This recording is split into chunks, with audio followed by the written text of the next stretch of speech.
Hello everyone, welcome to another Shopify tutorial. Today I will show you how to use DSers.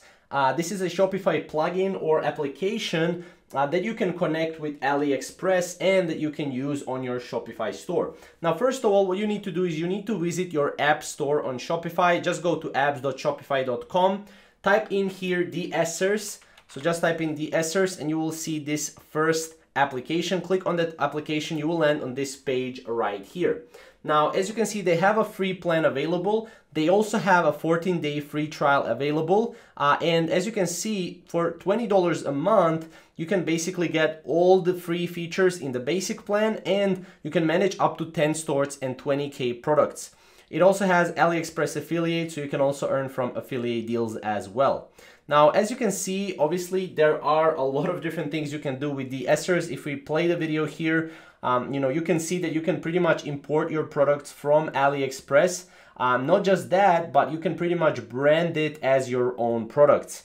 Now, as you can see, if we click here on the image, this is basically how, when you install the plugin, how it's going to look like. You just go add to import list, and then that is basically added to your import list that you can later on go and add to your Shopify store. Now, as you can see, you can also have your supplier organizers. So you can organize your supplier in the way that you want.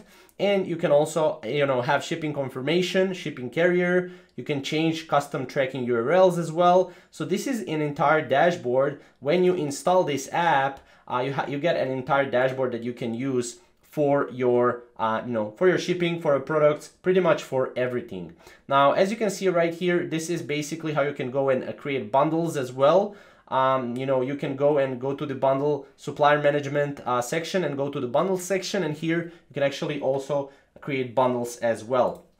Now, there are a lot of different things that you can do: change images, variants of the products, description of the products, images, shipping information, and more. However, this is a very, very extensive product and application. So if you want a more in-depth tutorial on this, I can definitely create another video on how you can actually use this correctly, and in-depth tutorial on how you can import your products from AliExpress to Shopify. So if you have any questions about this or comments, comment down below, and we'll see you in the next video.